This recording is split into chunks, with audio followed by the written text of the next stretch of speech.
Salut tout le monde, bienvenue dans Japan Inside. J'espère que tout le monde va bien. Aujourd'hui encore, je vous présente une grande exception culturelle japonaise, j'ai nommé les doramas. Si en France, on connaît de mieux en mieux les mangas papier et les animés, les doramas restent encore assez confidentiels. Les doramas ou terebi dorama, à écrire en katakana bien sûr si vous avez bien suivi les cours de Claire, sont la traduction de l'américain drama qui désigne un feuilleton télé. Attention à ne pas se tromper, même si c'est parfois le cas, dorama ne signifie pas automatiquement que vous allez devoir sortir les mouchoirs. Le mot désigne simplement toute série télé correspondant à un certain format qui met en scène des acteurs réels.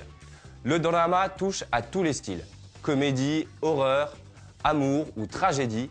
Certaines productions sont même adaptées de mangas ou animés à succès, comme c'est le cas pour la série Death Note. Le format se développe au Japon dans les années 70 et a depuis envahi toute l'Asie. Aujourd'hui, on peut trouver de très bons doramas coréens, chinois ou taïwanais. Les styles majeurs du dorama sont les suivants. Le homo dorama, qui parle d'histoires situées dans le cadre familial. Le trendy dorama, qui prend place dans la vie quotidienne des Japonais.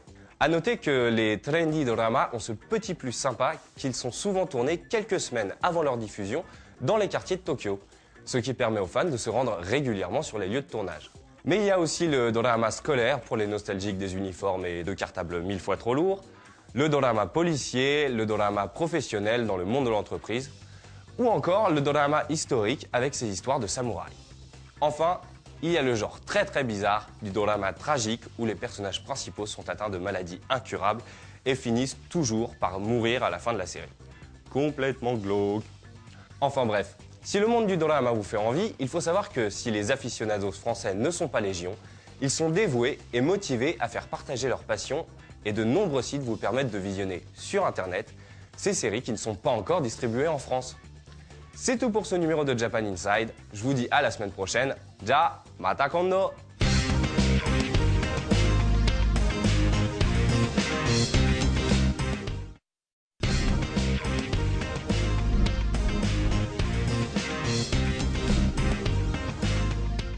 Salut tout le monde, bienvenue dans Japan Inside. J'espère que tout le monde va bien. Aujourd'hui encore, je vous présente une grande exception culturelle japonaise, j'ai nommé les doramas. Si en France, on connaît de mieux en mieux les mangas papier et les animés, les doramas restent encore assez confidentiels. Les doramas ou terebi dorama, à écrire en katakana bien sûr si vous avez bien suivi les cours de Claire, sont la traduction de l'américain drama qui désigne un feuilleton télé. Attention à ne pas se tromper, même si c'est parfois le cas, dorama ne signifie pas automatiquement que vous allez devoir sortir les mouchoirs. Le mot désigne simplement toute série télé correspondant à un certain format qui met en scène des acteurs réels. Le dorama touche à tous les styles, comédie, horreur, amour ou tragédie.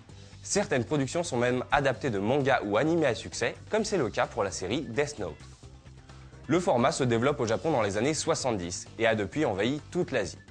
Aujourd'hui, on peut trouver de très bons doramas coréens, chinois ou taïwanais. Les styles majeurs du dorama sont les suivants. Le homo dorama, qui parle d'histoires situées dans le cadre familial. Le trendy dorama, qui prend place dans la vie quotidienne des Japonais. A noter que les trendy doramas ont ce petit plus sympa qu'ils sont souvent tournés quelques semaines avant leur diffusion dans les quartiers de Tokyo, ce qui permet aux fans de se rendre régulièrement sur les lieux de tournage.